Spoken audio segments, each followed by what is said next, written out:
Persian empire के capital Madain टेसेफोन की तरफ रवाना किया। अब जब पर्शियन एम्पायर की कैपिटल में लोगों को इस बात का पता चला कि पहली बार इस नई इस्लामिक खिलाफत से लोग हमारी तरफ आ रहे हैं, तो वो दूर दूर से जमा होकर इनका इंतजार करने लगे कि आखिर ये कौन लोग हैं कि इनसे रोमन और पर्शियन एम्पायर दोनों घबराती हैं और किस प्रोटोकॉल के साथ ये पर्शियन एम्पायर में दाखिल होंगे। लेकिन मुसलमानों को देखकर ये सब हैरान रह गए, क्योंकि उन्होंने देखा कि कुछ बिल्कुल सादा लोग आम से कपड़े पहनकर विदाउट एनी प्रोटोकॉल इस सिटी में दाखिल हुए। तो वहां खड़े सारे लोगों ने कहा कि ये लोग हैं जिनसे हमारे अजीम शहंशाह डरते हैं। ये मुसलमान सीधा मदीन में यज़दिगर्द के महल के अंदर गए और उसके तख्त के सामने खड़े हो गए। तो पर्शियन एम्पायर के शहंशाह यज़दिगर्द ने इनसे पूछा कि तुम लोग हमारी एम्पायर में क्यों आए हो? क्या तुम लोग हमारे आपस की लड़ाइयों का फायदा उठा रहे हो? तो एक सहाबी ने उसे जवाब दिया कि बिल्कुल नहीं, बल्कि हम तो आपकी तरफ अल्लाह और उसके रसूल मोहम्मद सल्लल्लाहु अलैहि वसल्लम का मैसेज लेकर आए हैं। तो अब या तो तुम्हें इस्लाम कबूल करना पड़ेगा और या मुसलमानों को जिजिया देना होगा, वरना हमारी तलवारों का सामना करने के लिए तैयार हो जाओ।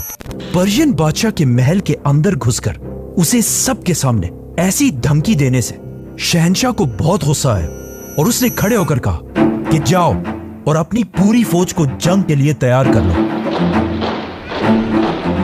क्योंकि अब मैं तुम्हारी तरफ पर्शियन एम्पायर की पूरी फौज को अपने सबसे ताकतवर जनरल रुस्तुम के साथ तुम लोगों की तरफ भेजूंगा और वो तुम सबको कादसिया के मैदान में ही गाड़ देगा।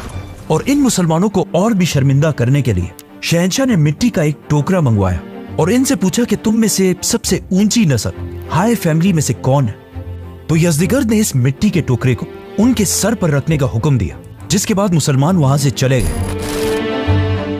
नाउ मुसलमानों के जाने के साथ ही पर्शियन एम्पायर की सारी फौज भी 60,000 लोगों के साथ एक जगह जमा होकर कादसिया के मैदान की तरफ रवाना हुई। जब मदीना में हजरत उमर रज़ियल्लाहु अन्हु को इस सब का पता चला, तो उन्होंने सीधा एक मैसेंजर साद बिन अबी वक्कास की तरफ भेजा कि मुझे कादसिया के मैदान के एक एक कोने का मैप बनाकर भेजो, क्योंकि हजरत उमर रज़ियल्लाहु अन्हु इस जंग की एक एक चीज की खबर रखना चाहते थे और जंगों की प्लानिंग मदीना में बैठकर ऐसे करना चाहते थे जैसे ये जंग उनकी आंखों के सामने हो रही हो।